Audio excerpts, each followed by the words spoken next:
ಎರಡನೇ ಅಧ್ಯಾಯದ ಸಮರ್ಪಣೆಯನ್ನು ಪರಮ ಪೂಜ್ಯ ಶ್ರೀಪಾದಂಗಳವರು ಟೀಕಾಕೃತ್ಪಾದರಿಗೆ ಮಾಡಿದ್ದಾರೆ. ಆ ಕೃತಿಯು ಕೂಡ ಹೊರಗಡೆ ಅವಶ್ಯವಾಗಿ ಮಾರಾಟಕ್ಕೆ ಉಪಲಬ್ಧ ಇರುತ್ತದೆ. ಅಪೇಕ್ಷೆ ಇದ್ದವರು ಅದರ ಲಾಭವನ್ನು ಪಡೆಯಬಹುದು.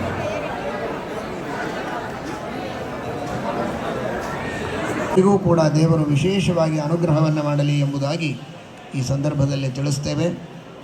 ಟೀಕಾಕೃತ್ಪಾದರ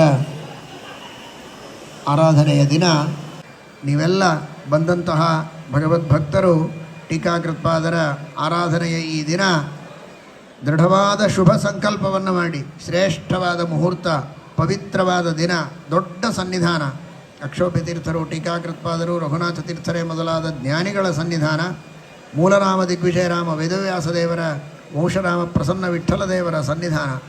ಈ ಸನ್ನಿಧಾನದಲ್ಲಿ ಆರಾಧನೆಗೆ ಬಂದದ್ದಕ್ಕೆ ಎಲ್ಲರಿಗೂ ಸ್ವಾಗತ, ಬಹಳ ಸಂತೋಷ. ಆದರೆ ಬಂದವರು ಒಳ್ಳೆ ಪ್ರತಿಜ್ಞೆಯನ್ನು ಮಾಡಿ, ತಪ್ಪದೆ ಎಲ್ಲ ಪುರುಷರು ಸಂಧ್ಯಾವಂದನ ಇಲ್ಲದೆ ಇರೋದಿಲ್ಲ ಅನ್ನುವ ದೃಢವಾದ ಪ್ರತಿಜ್ಞೆಯನ್ನು ಮಾಡಿ,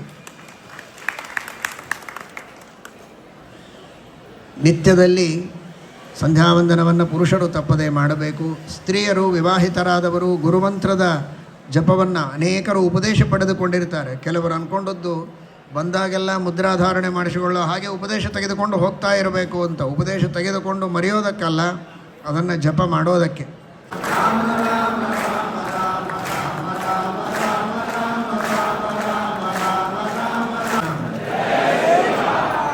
ಮಾಡ್ತಾ ಇರಿ ಜಪವನ್ನು ಮಾಡ್ತಾ ಇದ್ದರೆ ಅದರಿಂದ ಎಲ್ಲ ಮಂಗಲ ನಿಮಗೆ ಆದದ್ದು ಅನುಭವಕ್ಕೆ ಬರ್ತದೆ. ಹರಿವಾಯು ಗುರುಗಳ ವಿಶೇಷ ಅನುಗ್ರಹ ಮಾಡ್ತದೆ. ಭಕ್ತಿಯಿಂದ ಟೀಕಾಕೃತ್ಪಾದರ ದರ್ಶನ ಮಾಡಿ, ರಾಮದೇವರ ದರ್ಶನ ಮಾಡಿ, ರಾಮನಾಮ ಸ್ಮರಣವನ್ನು ಮಾಡಿ ಎಲ್ಲರೂ ಧನ್ಯರಾಗಬೇಕು. ಹರೇ ಮಹೇಶ್ವರ.